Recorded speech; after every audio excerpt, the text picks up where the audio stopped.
जिहादी भेड़ियों का वार, फिर से हिंदू बेटी शिकार। सुदर्शन एक्सक्लूसिव में आज बात इसी कानपुर देहात से आई खबर की करेंगे।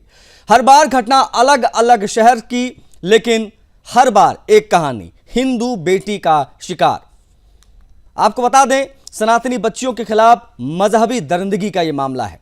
कानपुर का मूसानगर इलाका, जिहादियों का एक और खौफनाक और घिनौना कुकर्म सामने आया है, जिसने हमारी मासूम बच्चियों की सुरक्षा और सनातनी परिवारों के विश्वास पर एक बार फिर से गहरा आघात किया है।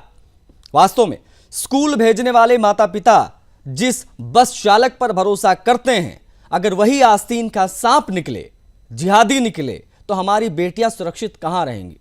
सवाल ये उठता है कि आखिर कब तक ये मजहबी जिहादी भेड़िए हमारी मासूम सनातनी बेटियों को अपने जाल में फंसाने के लिए स्कूल बसों तक अपने नेटवर्क को फैलाएंगे। आखिर कब तक पवित्र सनातनी धरती पर धर्म परिवर्तन, जबरन निकाह का यह गंदा खेल खेला जाएगा। दरअसल इस पूरी साजिश की हकीकत यह है कि जब कोई मासूम बेटी इनके इस घिनौने एजेंडे का विरोध करती है, तो ये दरिंदे अश्लील तस्वीरें वायरल करने और पूरे परिवार को जान से मारने की धमकी पर उतर आते हैं। क्या इन मजहबी भेड़ियों के भीतर कानून का कोई डर नहीं बचा है? इस रोंगटे खड़े कर देने वाले जिहादी षड्यंत्र को बारीकी से समझें तो कानपुर देहात के मूसानगर में कक्षा 8 में पढ़ने वाली 14 वर्षीय मासूम सनातनी छात्रा को टारगेट किया गया। इस बार इस पूरी वारदात का सूत्रधार स्कूल बस का यह चालक जिहादी मुख्तार कुरैशी है, जिसको आप देख पा रहे हैं बगल में। इस शातिर बहरूपिये ने पहले तो बच्ची का भरोसा जीता, फिर उसे बहलाया फुसलाया, दूसरे मजहबी जिहादी राइन से उसकी दोस्ती करा दी। इसके बाद इन दोनों जिहादियों ने मिलकर मासूम छात्रा के साथ न सिर्फ छेड़छाड़ की, बल्कि उसकी कुछ आपत्तिजनक तस्वीरें खींची और ब्लैकमेल करना शुरू कर दिया। इस घिनौने खेल के पीछे असली मकसद था उस मासूम का मजहब बदलवाना। पुलिसिया तफ्तीश और पीड़ित पिता की तहरीर के मुताबिक इन जिहादियों ने छात्रा पर जबरन धर्म परिवर्तन करने, निकाह करने का खौफनाक दबाव बनाया। जब बेटी ने इसका विरोध किया, तो इन दरिंदों ने उसकी तस्वीरें सोशल मीडिया पर वायरल करने और पूरे परिवार को मौत के घाट उतारने की धमकियां दी। साजिश की पराकाष्ठा तब हो गई जब बीते 20 अप्रैल 2026 को इन जिहादियों ने मासूम बच्ची को एक नशीला पदार्थ देकर घर के खाने में उसे मिला दिया। रात के अंधेरे में उसे एक खंडहर में बुलाया। वहां पहले से मौजूद तीसरे जिहादी मोनिस और इन दोनों ने मिलकर मासूम के साथ जबरन सामूहिक दुष्कर्म का प्रयास किया। विरोध करने पर फिर से मजहब बदलने की बात दोहराई गई। इस मामले के उजागर होते ही पुलिस महकमे में हड़कंप मच गया। पीड़िता के पिता की तहरीर पर पुलिस ने त्वरित कार्रवाई की। पॉक्सो एक्ट, दुष्कर्म का प्रयास और उत्तर प्रदेश विधि विरुद्ध धर्म संपरिवर्तन प्रतिशोध अधिनियम जैसे बेहद सख्त और गंभीर धाराओं में मुकदमा दर्ज कर लिया गया है। पुलिस ने मुख्य साजिशकर्ता बस चालक मुख्तार कुरैशी राजा राइन को सलाखों के पीछे पहुंचा दिया, जबकि फरार जिहादी मोनिस की गिरफ्तारी के लिए दबिश दी जा रही है। देखिए, इस भयावह घटना से साफ है कि जिहादियों का ये लव जिहाद और धर्मांतर का नेटवर्क हमारे बच्चों की रोजमर्रा की जिंदगी, उनके स्कूलों तक पैठ बना चुका है। सनातनी समाज को अब अपनी आंखें खोलनी होंगी। अपने बच्चों के वाहनों, उनके आसपास के ड्राइवरों, उनके दोस्तों, इन सभी की पड़ताल बहुत जरूरी है। तमाम पेरेंट्स के लिए अपनी बेटियों की सुरक्षा और सनातन धर्म की रक्षा के लिए पूरे समाज को एकजुट होना होगा। मजहबी और ब्लैकमेल करने वाले ताकतों के खिलाफ हर वक्त पूरी ताकत से मुस्तैद और आक्रामक रहने की आवश्यकता है। देखिए, आज थाना मूसानगर पर एक तहरीर प्राप्त हुई कि एक 14 वर्षीय लड़की जो पढ़ने के लिए बस से कानपुर नगर के स्कूल में जाती थी, उस बस का चालक जिसका नाम मुख्तार कुरैशी है, उसने उस लड़की की जान पहचान अपने परिचित लड़के राज रईस के साथ करा दी। राज रईस अक्सर उस लड़की से मुलाकात करेंगे। इसी बीच बस चालक मुख्तार कुरैशी तथा राज रईस उस लड़की पर धर्म परिवर्तन कर राज रईस के साथ शादी करने का दबाव बना। लड़की ने इस बारे में मना किया तो उसे जान से मारने की धमकी दी। इसी बीच एक दिन मौका पाकर मुख्तार कुरैशी, राज रईस तथा इनका एक अन्य साथी मोनिस लड़की को अपनी बातों में बहला फुसलाकर मूसानगर से बाहर ले गए और उसके साथ छेड़खानी की तथा उसकी फोटो खींची, जिसकी शिकायत उसने अपने परिजनों की। आज लड़की परिजनों के साथ थाने पर आई तथा इस संबंध में तहरीर दी।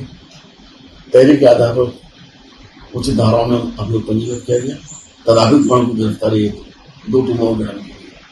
गठित टीमों द्वारा त्वरित कार्रवाई करते हुए मुकदमा पूर्वक नामजद अभियुक्त मुख्तार कुरैशी तथा राज रहीम को गिरफ्तार किया गया तथा मुनीस की गिरफ्तारी हेतु टीम रवाना है। अन्य विधिक कार्रवाई अमल में लाई जा रही है। मौके पर शांति मैं एसटीएसजी स्कूल में पढ़ती थी। मेरे स्कूल एसटीएसजी है। मैं रोज बस से जाया करती थी। वहाँ के बस ड्राइवर मुख्तार कुरैशी, वो हमें राज रहीम से दोस्ती करने के लिए बोलते थे और धर्म परिवर्तन के बारे में भी बोलते थे। कहते थे उससे दोस्ती कर लो, लड़का बहुत अच्छा है, धर्म परिवर्तन कर लो। लेकिन हम नहीं माना करते थे। फिर उन्होंने जबरदस्ती बहला फुसला के मेरी दोस्ती कराई। फिर उन्होंने कहा दोस्ती तो कर ली। अब वो लड़का उनको गिफ्ट दिया करता था जो कि हमको मुख्तार द्वारा मिलता था। मेरा बस ड्राइवर हमको सारे गिफ्ट मिला करते थे, लेकिन मैं वो गिफ्ट फेंक दिया करती थी। लेकिन वो दिया करते थे गिफ्ट, चॉकलेट वगैरह बहुत भी सारी चीजें दिया करती थी। फिर एक दिन वो फोन दिया उन्होंने, वो बोले कि ये फोन रख लो। उन्होंने दिया तो वो छुट्टी टाइम हमसे रोज ले लिया करते थे। फिर एक दिन 20 अप्रैल 2026 को इन्होंने एक पुड़िया दी हमको। वो कहने लगे ये पुड़िया अपने पास रख लो, आज रात के अपने मम्मी के पापा के खाने में मिला देना। उस दिन मेरे पापा कोई नहीं थे, मेरे पापा घर में नहीं थे, मैं और मेरी मम्मी घर में अकेले थी। इन्होंने दी और कहा कि कुछ नहीं होगा, 2 घंटे बाद उनको होश आ जाएगा। मैंने वो पुड़िया अपनी रात के खाने मम्मी के खाने मिला दी थी। उस दिन मैं और मेरी मम्मी घर पे अकेले थी। इन्होंने मेरे घर के पास एक खाली घर रहता है, वहाँ पे 3 लोग थे। इन्होंने वहाँ पे हमको बुलाया और वो 3 लोगों ने हमको झपेटा और हमारे साथ जबरदस्ती की। लेकिन मैं जैसे तैसे करके अपनी जान बचा के वहाँ से भागी। फिर उन्होंने मेरी वहाँ पे फोटो भी खींची, जो उन्होंने जबरदस्ती करके मेरे गले में हाथ डाल के उन्होंने मेरी फोटो खींची थी। लेकिन मैं वहाँ से जैसे तैसे करके अपनी जान बचा के भागी। मैं अपने घर आई। फिर इन सब के बारे में मैंने सबको अपने पापा को बताया। इस सब इनकी एक मेरी फोटो भी थी। इन्होंने फेक आईडी बनाई। उस फेक आईडी में मेरी होली की फोटो को इन्होंने एडिटिंग करके उनमें उल्टी सीधे कमेंट करके इन्होंने वायरल कर दी, जब मैंने इनकी बात नहीं मानी थी। क्या लगता था ये लोग? तो बता दें आपको कि इस खबर पर बातचीत के लिए हमारे साथ कनेक्ट हो गए हैं अभिषेक तिवारी, हिंदू संगठन से हैं, उनसे हम बात करेंगे। अभिषेक जी, स्वागत है आपका। हमारे साथ शोएब सिद्दीकी स्क्रीन पर दिखाई दे रहे हैं, मुस्लिम स्कॉलर हैं, हम उनसे भी बात करेंगे। और हमारे संवाददाता राहुल मिश्रा से भी हम संपर्क साध रहे हैं, कुछ ही पलों में हमसे जुड़ जाएंगे, वो पूरा मामला आप तक पहुंचाएंगे। लेकिन सबसे पहले अभिषेक से हम बात करेंगे। अभिषेक, कानपुर देहात की ये जो वारदात है, क्या इसको एक सामान्य अपराध की तरह देखा जाना चाहिए? इसके पीछे कोई संगठित नेटवर्क है? क्योंकि इस प्रकार के मामले लगातार सामने आ रहे हैं और लगभग पूरे प्रदेश के अलग अलग जगहों से इस प्रकार की खबरें सामने आई हैं।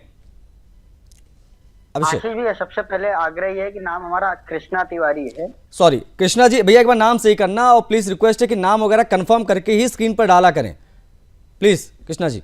जी जी जी जी, ये एक नई घटना नहीं है। कानपुर जिस तरीके से जिहादियों का गढ़ बनता चला जा रहा है और आए दिन कानपुर में जिस तरीके की घटनाएं देखने को मिल रही है, बहुत ही चिंताजनक है। अभी पिछले दिनों हमने देखा कि किस तरीके से एक जिहादी 2 हिंदू महिलाओं को बंधक बनाकर अपने साथ रखे हुए था।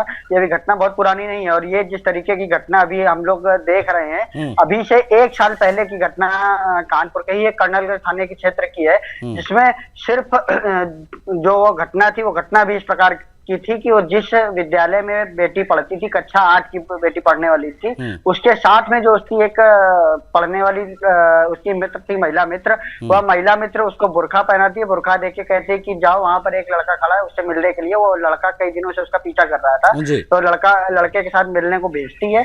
तो ये कई सारी घटनाएं इस तरीके की देखने को मिल रही है कि पूरा का पूरा गैंग लगा हुआ है जिहादियों का, किस तरीके से हिंदू महिलाओं को अपने जिहाद में फंसाया जाए और फंसाने के बाद उनको उस नरक में धकेला जाए, जिस नरक से उनको निकलना उनके लिए असंभव है और कहीं ना कहीं हिंदुओं की जो जनसंख्या है उस पर आघात किया जाए। ठीक है कृष्णा जी, ये अपने आप में बहुत महत्वपूर्ण आपने जो है पॉइंट्स उठाए हैं। लेकिन स्कूल बस चालक, ये अपने आप में बहुत हैरान करता है, जो इसमें उसकी इन्वॉल्वमेंट रही, जो उसकी मतलब प्रोफाइल थी, वो स्कूल बस चालक। अब इस प्रकार के लोग भी अगर इस प्रकार की चीज़ों में इन्वॉल्व रहेंगे तो फिर कहाँ तक बचाव करें? शोएब जी, आमतौर पर देखने को मिलता है जब भी इस प्रकार का कोई मामला सामने आता है तो आप लोगों को, मैंने विशेष तौर पर चीज़ देखी है, हर बार ये कह दिया जाता है कि इसको इस्लाम से नहीं जोड़ा जाना चाहिए, मजहब से नहीं जोड़ा जाना चाहिए, ये एक आपराधिक वारदात है।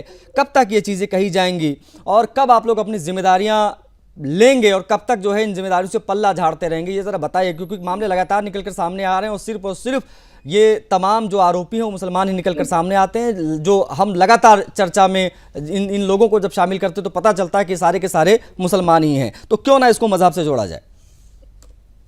देखिए आशीष भाई, मैं इस बात की मजम्मत करता हूँ कि जाहिर सी बात है, कोई भी अगर मामला इस तरह का आता है, ये बहुत बड़ा संगीन मामला है, कोई हल्का मामला नहीं है, लेकिन इसको आप मजहब से ना जोड़ो तो बेहतर होगा, क्योंकि मजहब से इसका मतलब कोई नहीं होता है। क्योंकि लड़के जो बस चालक है, जाहिर सी बात है उसकी उम्र जो है मेजर ही होगा। लेकिन सर यहाँ पे आशीष भाई की बात ये निकल के आती है, यार आप देखिए कि जिस लड़की ने बयान दिए है उसमें जो आपका मामला सामने निकल के आया, उसमें छेड़छाड़ का भी आया है, फिर बहलाने फुसलाने का भी आया है। इसमें होता क्या है, जिस तरह के मामले, जाहिर सी बात है गलती हुई है और उसकी सजा उसको मिली, जेल में जा चुके हैं वो लोग। लेकिन यहाँ पे आशीष भाई कहीं ना कहीं घेरे में विवेचना भी होती है। विवेचना जब होगी तब निकल के पर्दाफाश होगा, क्योंकि मुल्जिम और मुजरिम में फर्क होता है। अगर किसी पर आरोप दाखिल हो गए तो दाखिल होने के बाद कोर्ट फैसला करेगी कि वो थे कि नहीं थे। तो पुलिस ने FIR लिख ली, जाहिर संगीन मामला था, 500 के तहत उनको जेल भी भेजा जा चुका है, संगीन धारा लगा दी गई। लेकिन लड़की क्योंकि 14 साल की थी, तो लड़कियों की उम्र 14 साल कम नहीं होती है, बालिग नहीं है। मैं ये नहीं कह रहा हूँ कि दूसरे वे में आप लोग चले जाएंगे अभी, लेकिन इतनी समझदार थी। आप बताइए 20 अप्रैल का मामला है, मैं पैरवी नहीं कर रहा हूँ, लेकिन आपको हकीकत बता रहा हूँ एज ए एडवोकेट भी थोड़ा सा, कि 20 अप्रैल का मामला है। तो ये इनके पिताजी उस वक्त तक कहाँ थे? लड़की बस से स्कूल जाती थी, बराबर उसको बहला रहे थे, फुसला रहे थे। 2-4 साल की बेटी तो थी नहीं कि बहला फुसला के उसको कर लिया जाए। तो कहीं ना कहीं इन्वॉल्वमेंट लड़की का भी होगा। देखिए मामले दोनों तरफ से होते हैं, एक तरफ से नहीं होता है। लेकिन ये शक के घेरे में बात यहाँ पर आती है। देखिए मैं बोल लूँ फिर बोलिएगा। हाँ मैं आखिरी बोल रहा हूँ, फिर बोल लूँ। इसमें विवेचना चल रही, विवेचना आशीष भाई मामले निकल के सामने आएंगे। जैसे भी आपने एक बात कही कि इस तरह के मामले मुसलमानी क्यों करता है, ऐसा नहीं है। आपका चैनल के मैं शुक्रगुजार रहता हूँ सुदर्शन न्यूज का कि इस तरह के मामले निकालता है, लेकिन मेरी गुजारिश रहेगी कभी। ठीक है शोएब, आप प्लीज बने रहेगा हमारे साथ। हमारे संवाददाता भी कनेक्ट हो गए हैं, राहुल, उनसे भी बात करेंगे। राहुल, आवाज पहुंच रही है आप तक? फुल ऑडिबल है। राहुल, अब तक इस पूरे मामले में क्या क्या जानकारियां निकलकर सामने आई हैं वो बताइए जरा, क्योंकि शोएब सिद्दीकी हमारे साथ मुस्लिम स्कॉलर कनेक्ट हैं, वो कह रहे हैं कि मामला अप्रैल का है, तो अब तक उसके पिता क्या कर रहे थे, उस लड़की की भी इन्वॉल्वमेंट होगी, इस प्रकार की बातें भी कही जा रही हैं। क्या इन पहलुओं की भी कोई जानकारी निकलकर सामने आई है, या पूरा का पूरा मामला सिर्फ और सिर्फ धर्म परिवर्तन का है, जिहाद फैलाने का है? एग्जैक्टली क्या है पूरी जानकारियां, किन किन धाराओं में मामला दर्ज हुआ, ये सब बता दीजिए फटाफट राहुल। देखिए कम समय लेते हुए मैं अपने दर्शकों को और जो हमारे पैनलिस्ट हैं सुदर्शन के माध्यम से स्पष्ट कर दूं कि ये पॉस्को की धारा के तहत मामला जा रहा है। दुष्कर्म का प्रयास है, नशीला पदार्थ खिलाने का प्रयास, रेकी करके कि घर पे इस समय माता है, पिता है या कोई नहीं है। हर घर में, हमारे हिंदू धर्म में बचपन से हमें सिखाया जाता है, हमारे यहाँ खतना नहीं होता है, हमारे यहाँ कर्ण छेदन होता है। आपको मैं स्पष्ट कर दूं कि जब रेकी करके आप किसी के घर की ये चेक करेंगे कि इसके घर के सामने की नाली सूखी हुई है, तो इसका मतलब सामने अंदर के घर में कोई बहुत दिन से नहीं रह रहा है। रेकी करके अगर आप डाका डालने का काम करेंगे तो वो डाका आपका संपूर्ण होगा, सक्सेसफुल होगा, फतेह होगा आपको। इस तरीके से भोली भाली लड़कियां शिकार बनाई जाती है, जो कि उनको अपने धर्म की चॉकलेट खाने में मजा नहीं आता है, लेकिन वो बाहर जाकर के इस तरीके की हरकत करती है। तो कहीं ना कहीं मैं ये तो कहूंगा ही कि हिंदू धर्म की लड़कियां भोली भाली होती हैं और उनको फंसाना, बरगलाना आसान है।